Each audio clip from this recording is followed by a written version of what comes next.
नमस्कार दोस्तों। एग्रीकल्चर पीडिया के fundamentals of plant biochemistry and biotechnology की सीरीज़ में आपका स्वागत है। और आज का टॉपिक है कार्बोहाइड्रेट्स। ये 4th चैप्टर है या 4th वीडियो है जो मैं सीरीज़ में ले रही हूँ। और आज मैं डिस्कस करूँगी कार्बोहाइड्रेट्स की डेफिनेशन, अकरेंस, इम्पोर्टेंस और एक ओवरऑल क्लासिफिकेशन। इससे पहले के वीडियोस में मैं आपसे डिस्कस कर चुकी हूँ बायोकेमिस्ट्री की importance, scope, and then we discussed about properties of water, pH, buffer in solution. तो उस वीडियो में मैंने आपको बताया था कि बेसिकली ऑर्गेनिक कंपाउंड्स जो होते हैं, जो कि किसी भी बायोलॉजिकल सेल में होते हैं, वो 4 बायोमॉलिक्यूल्स होते हैं मेजरली। वो होते हैं कार्बोहाइड्रेट्स, लिपिड्स, प्रोटीन्स और न्यूक्लिक एसिड। तो आज का जो वीडियो है वो कार्बोहाइड्रेट से हम शुरुआत करेंगे उसकी।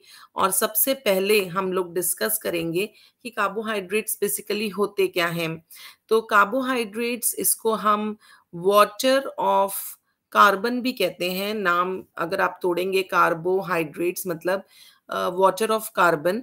और ये जो टर्म है ये क्यों आई, क्योंकि ये एक ऐसा बायोमॉलिक्यूल है जिसके अंदर कार्बन, हाइड्रोजन और ऑक्सीजन एटम्स प्रेजेंट होते हैं। और हाइड्रोजन और ऑक्सीजन का जो एटम रेशो है वो 2:1 होता है, बिल्कुल वैसे ही जैसे कि वाटर में होता है। अगर आप वाटर का फॉर्मूला देखेंगे H2O, यानी कि 2 हाइड्रोजन होते हैं और 1 ऑक्सीजन होता है। यानी हाइड्रोजन का जो एटम है that is always double the number of oxygen atom. और इसीलिए इसका एम्पेरिकल फॉर्मूला भी दिया जाता है CM ब्रैकेट में H2O होल N। और यहाँ पे ज़रूरी नहीं है कि M और N दोनों सेम फिगर्स हों, ये दोनों अलग भी हो सकते हैं। और जनरली ये जो फॉर्मूला होता है it is mostly true for monosaccharides. अब ये मोनोसेक्राइड्स क्या होते हैं ये मैं आगे क्लासिफिकेशन के टाइम आपको समझाऊंगी। तो basically carbohydrates are technically hydrates of carbon. और स्ट्रक्चरली अगर हम इसको देखें तो क्योंकि बहुत सारे ऐसे कार्बोहाइड्रेट्स बाद में पाए गए जिनमें ये एम्पेरिकल फॉर्मूला फिट नहीं होता है, तो फिर इसकी एक दूसरी डेफिनेशन दी गई जो हम आगे इस वीडियो में पढ़ेंगे। तो बेसिकली बायोकेमिस्ट्री में कार्बोहाइड्रेट्स का जो टर्म है that is synonymously used with saccharides, यानी एक पर्यायवाची की तरह ये यूज होता है। और ये जो ग्रुप है this includes sugars, starch and cellulose. तो दोस्तों, जब कार्बोहाइड्रेट्स का स्ट्रक्चर बहुत डिटेल में स्टडी किया गया तो ये पाया गया कि जितने भी simple form of carbohydrates molecules होते हैं they always possess one aldehyde group और वन कीटोन ग्रुप। अब जिन लोगों ने IUPAC पढ़ी है उन सबको पता है कि एल्डिहाइड ग्रुप मतलब होता है CHO और कीटोन ग्रुप होता है C डबल बॉन्ड O। और ये दोनों एक दूसरे के आइसोमर्स होते हैं। और जब भी ऑक्सीडाइज हो जाते हैं तो ये कार्बोक्सिलिक ग्रुप में कन्वर्ट हो जाते हैं। तो जितने भी simplest form of carbohydrate molecules होते हैं उन सब में जितने भी कार्बन एटम्स हैं उन सब पे एक हाइड्रोक्सिल ग्रुप होता है। हाइड्रोक्सिल मतलब OH ग्रुप होता है। और उसी के साथ साथ एक कार्बन ऐसा होता है जिसके साथ ये कार्बोनिल ग्रुप अटैच्ड होता है। तो या तो जितने भी कार्बोहाइड्रेट्स हैं उनमें main functional group aldehyde group होता है, उनको हम एल्डोजिस कहते हैं। या फिर उनमें कीटोन ग्रुप होता है, उनको हम कीटोसिस कहते हैं। एज अ रिजल्ट हम ये कह सकते हैं कि जितने भी कार्बोहाइड्रेट्स हैं वो या तो एल्डिहाइड या फिर कीटोन डेरिवेटिव्स होते हैं of polyhydroxy alcohol and their reaction products. देखिए, पॉलीहाइड्रोक्सी मतलब होता है, पॉली मीन्स काफी सारे, हाइड्रोक्सी मीन्स जिसमें हाइड्रोक्सिल ग्रुप हो यानी कि OH ग्रुप हो। और अल्कोहल्स जो होते हैं ऑब्वियसली उनमें भी लास्ट में OH ग्रुप ही आता है। और फंक्शनल ग्रुप जो होता है इनका वो एल्डिहाइड या कीटोन होता है। तो दोस्तों अभी हमने ये जाना कि बेसिकली कार्बोहाइड्रेट्स की डेफिनेशन क्या होती है। अब हम ये समझते हैं कि ये इतने इम्पोर्टेंट क्यों हैं और ये कहाँ-कहाँ पाए जाते हैं। तो देखिए कार्बोहाइड्रेट्स जो है वो one of the major groups of naturally occurring biomolecules है और बाकी के 3 हैं प्रोटीन्स, लिपिड्स और न्यूक्लिक एसिड्स। और ये मेनली इसलिए भी इम्पोर्टेंट होता है कार्बोहाइड्रेट क्योंकि जितना भी खाना या खाद्य पदार्थ हमारी धरती पर पैदा होता है वो बेसिकली प्लांट्स के द्वारा ही पैदा किया जाता है और एक रिएक्शन ऐसी होती है या प्रोसेस ऐसा होता है जिसको हम कहते हैं फोटोसिंथेसिस और उसमें लाइट एनर्जी जो सूरज की जो लाइट एनर्जी होती है that is converted into chemical energy by plants. और ये जो केमिकल एनर्जी जिस फॉर्म में या जिस केमिकल में कन्वर्ट होती है या पाई जाती है वो एक कार्बोहाइड्रेट होता है जिसको हम ग्लूकोज कहते हैं। और इसी के साथ साथ प्लांट्स के जितना भी ड्राई सब्सटेंस है that is basically 50 to 80% composed of carbohydrates क्योंकि इनका जो स्ट्रक्चरल मटेरियल पाया जाता है प्लांट्स में दैट इज बेसिकली सेल्यूलोज और रिलेटेड हेमी सेल्यूलोजेस। उसके अलावा स्टार्च या ग्लाइकोजन ये 2 स्टोरेज पॉलीसेकेराइड्स होते हैं जो कि प्लांट्स और एनिमल्स में मिलते हैं रिस्पेक्टिवली। उसके अलावा प्लांट के बहुत सारे कॉन्स्टिट्यूएंट्स हैं जैसे कि पेक्टिन्स, सुक्रोज, ग्लूकोज ये सब भी कार्बोहाइड्रेट्स होते हैं। दोस्तों कार्बोहाइड्रेट या तो अकेले पाया जाता है या फिर किसी प्रोटीन के साथ या लिपिड के साथ मिक्स्ड फॉर्म में पाया जाता है, तब हम उनको ग्लाइकोप्रोटीन्स या ग्लाइकोलिपिड्स कहते हैं। तो आइए दोस्तों अब कार्बोहाइड्रेट्स की इम्पोर्टेंस पूरे बायोस्फीयर में क्या होती है ये हम थोड़ा-सा डिटेल में समझते हैं। देखिए जो भी बायोस्फीयर यानी कि जितना भी आपकी अर्थ पे बायोलॉजिकल ऑर्गेनिज़म्स जहाँ-जहाँ भी रहते हैं, इट कंप्राइजेज़ द बायोस्फीयर। तो जितने लिविंग ऑर्गेनिज़म्स हैं सब खाना ज़रूर खाते हैं और खाना बनाने की क्षमता सिर्फ ग्रीन प्लांट्स में होती है जिनमें क्लोरोफिल पाया जाता है। प्लांट्स लाइट एनर्जी को केमिकल एनर्जी में कन्वर्ट करते हैं और कार्बन डाइऑक्साइड और वाटर मिल करके कार्बोहाइड्रेट्स बनाते हैं। इस प्रोसेस को हम फोटोसिंथेसिस कहते हैं जिसमें आपका खाना तो बनता ही बनता है लेकिन ऑक्सीजन गैस भी दोबारा से एटमॉस्फेयर में रिलीज हो जाती है। अब ये जो एनर्जी प्लांट्स में स्टोर होती है कार्बोहाइड्रेट्स के फॉर्म में, यही वो एनर्जी होती है जिसको एनिमल्स जब खाते हैं प्लांट्स को, तो एनिमल्स को भी एनर्जी मिलती है to carry out the mechanical work and perform their biosynthetic activities. तो दोस्तों जब फोटोसिंथेसिस होता है तो सबसे पहला जो इमीडिएट फास्फोरस कंटेनिंग प्रोडक्ट जो बनता है वो कहलाता है 3 फॉस्फोग्लिसरिक एसिड। ये एक ट्रायोज होता है यानी कि इसमें 3 कार्बन होते हैं। ये जो कंपाउंड होता है फिर ये कन्वर्ट होता है इनटू सेल वॉल कंपोनेंट्स जैसे कि सेल्यूलोज, बहुत सारी सुक्रोज या फिर starch depending on the plant type या फिर कौन सा पॉलीसेकेराइड प्लांट बना रहा है। दोस्तों कार्बोहाइड्रेट्स की इम्पोर्टेंस ह्यूमन न्यूट्रिशन में भी कुछ कम नहीं है। जितनी भी कैलोरी एक इंडिविजुअल को डिपेंडिंग ऑन एज, ऑक्यूपेशन या अदर फैक्टर्स चाहिए होती है वो वेरी कर सकती है, लेकिन जनरली ये रेंज करती है बिटवीन 2000 टू 4000 कैलोरीज एक दिन में। और एक कैलोरी को हम ये कह सकते हैं कि it is the amount of heat necessary to raise the temperature of 1000 grams of water from 15 degree centigrade to 16 degree centigrade. और कार्बोहाइड्रेट्स जो होते हैं ये यूज किए जाते हैं ह्यूमंस के द्वारा, एनिमल्स के द्वारा टू प्रोड्यूस 4 कैलोरीज पर ग्राम। यानी अगर आप 1 ग्राम कार्बोहाइड्रेट का सेवन करते हैं तो आपको 4 कैलोरीज ऑफ एनर्जी मिलेगी। वहीं पे 1 ग्राम फैट आपको 9 कैलोरीज एनर्जी देता है और 1 ग्राम प्रोटीन भी आपको 4 कैलोरीज एनर्जी देता है। दोस्तों खाना बनाने के साथ-साथ प्लांट्स उसको स्टोर भी करते चलते हैं और जिस फॉर्म में प्लांट्स खाने को स्टोर करते हैं उसे हम कहते हैं starch. So it is basically a polysaccharide यानी ये बहुत सारे मोनोमर्स से मिलकर के बनता है और बेसिकली इसमें 2 कंपोनेंट्स होते हैं। पहला होता है अमाइलोज और दूसरा होता है अमाइलोपेक्टिन। अमाइलोज और अमाइलोपेक्टिन दोनों ही सेवरल थाउजेंड ग्लूकोज के मोनोमर से मिलकर के बनते हैं। अमाइलोज जहाँ पे एक स्ट्रेट चेन या फिर लीनियर स्ट्रक्चर लिए होता है, वहीं अमाइलोपेक्टिन में ब्रांच्ड ब्रांच्ड चेन स्ट्रक्चर होता है और समवट कंपैक्ट होता है।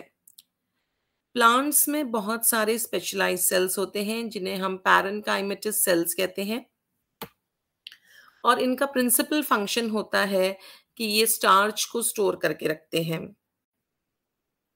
हालांकि अमाइलोज और amylopectin components of starch vary कर सकते हैं, लेकिन ज़्यादातर प्लांट स्पीशीज में round about 25% of starch is stored as amylose and 75% starch is stored as amylopectin. हम दोस्तों, बायोलॉजी को हमेशा साइंस ऑफ एक्सेप्शन कहा जाता है। तो जैसे अभी हमने पढ़ा कि स्टार्च के फॉर्म में प्लांट्स अपना खाद्य पदार्थ स्टोर करके रखते हैं, लेकिन कुछ प्लांट्स ऐसे होते हैं जैसे कि जेरूसलम आर्टिचोक या फिर राई ग्रास की लीव्स। इनमें जो स्टोरेज फॉर्म है पॉलीसेकेराइड्स का, that is composed of fructose units rather than glucose.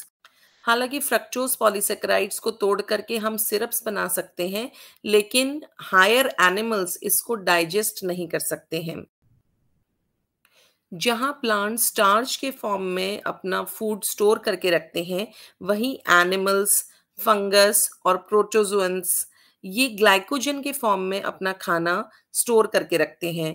और particularly high concentrations of glycogen आपको मिल पाएगा लीवर में और मसल सेल्स में।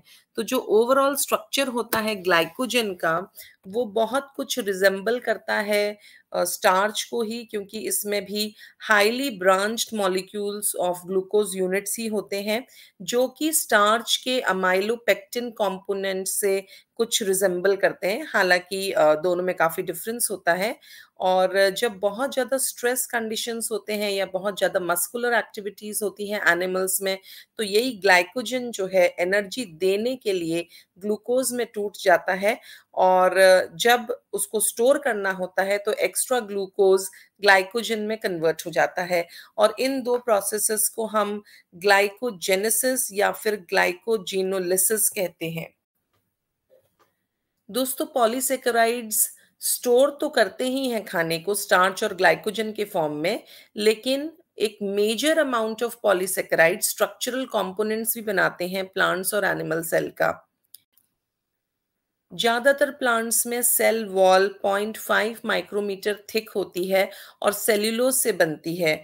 और पेंटोज कंटेनिंग पॉलीसेकेराइड्स, जिनको हम पेंटोसान्स भी कहते हैं, और इसके अलावा एक और कंपोनेंट होता है जो इसको बनाता है, और वो होता है प्लास्टिक जैसा एक मटेरियल जिसको हम लिग्निन कहते हैं।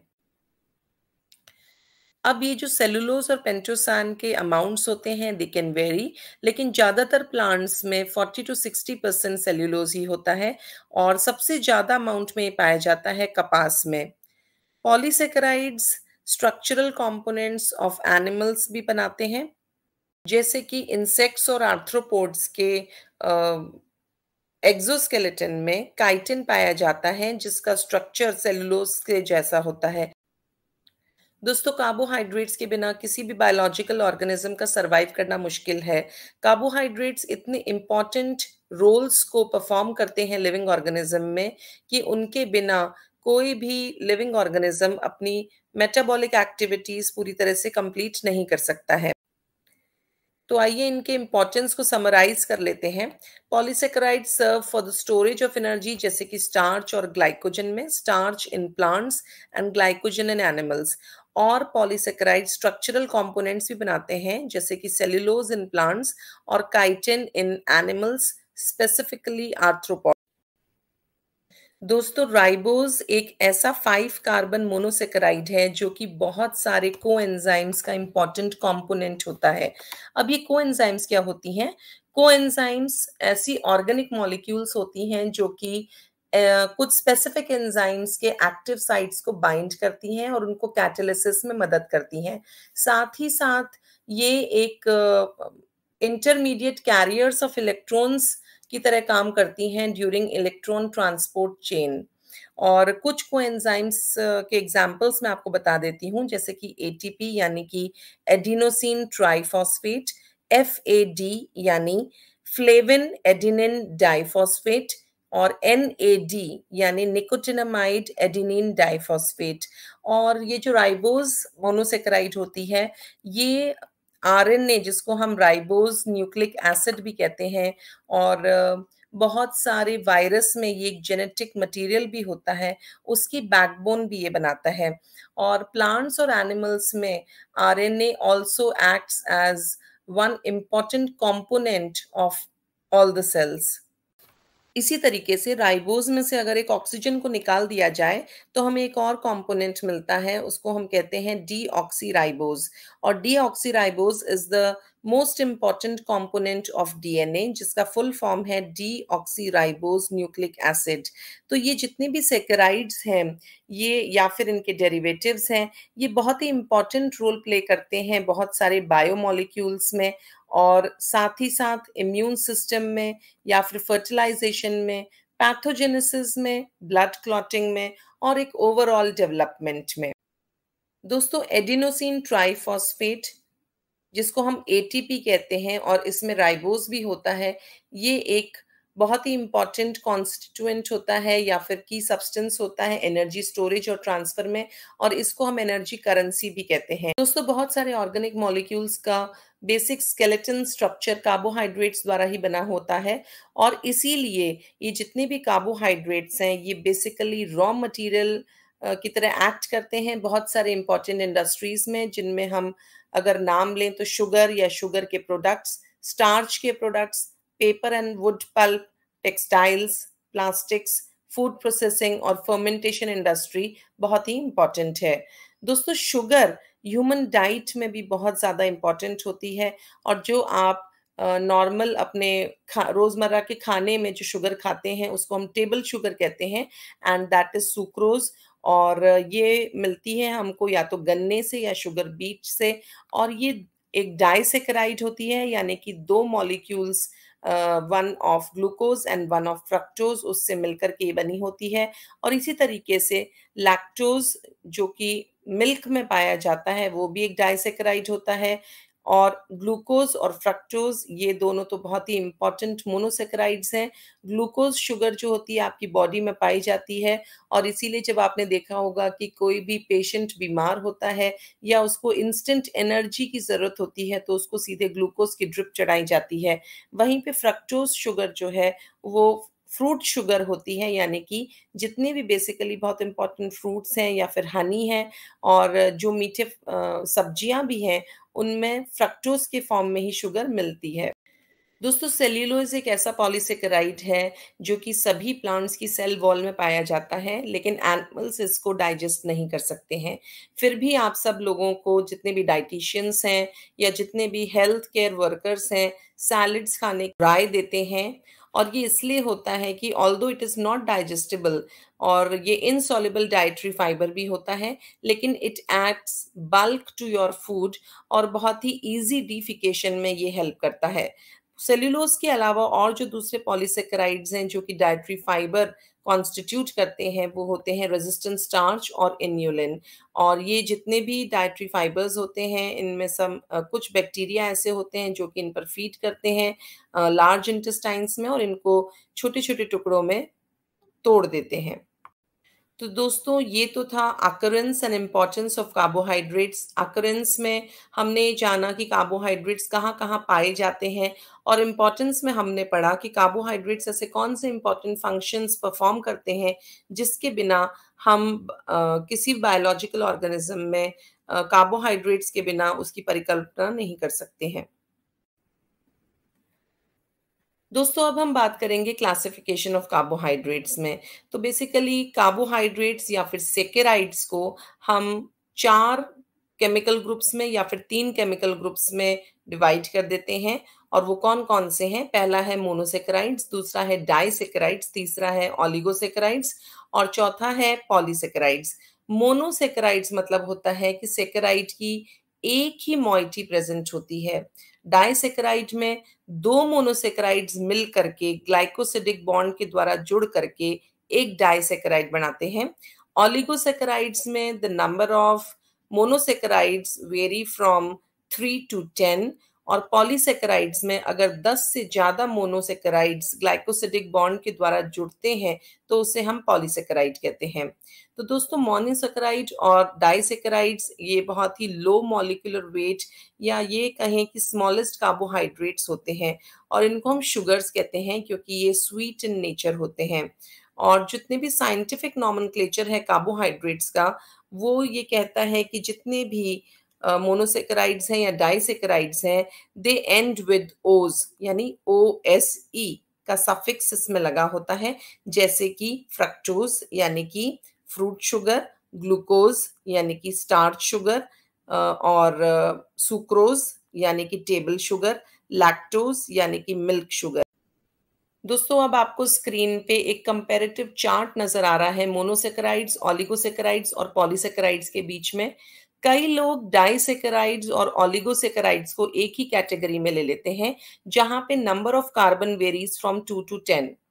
तो दोस्तों, मोनोसेकेराइड्स को हम सिंपल शुगर्स कहते हैं, वहीं पॉलीसेकेराइड्स को हम ग्लाइकन्स कहते हैं। मोनोसेकेराइड्स लो मॉलिक्यूलर वेट ही होती हैं और इनको हम इससे ज़्यादा हाइड्रोलाइज नहीं कर सकते हैं। हाइड्रोलाइज मतलब होता है पानी की प्रेजेंस में तोड़ देना।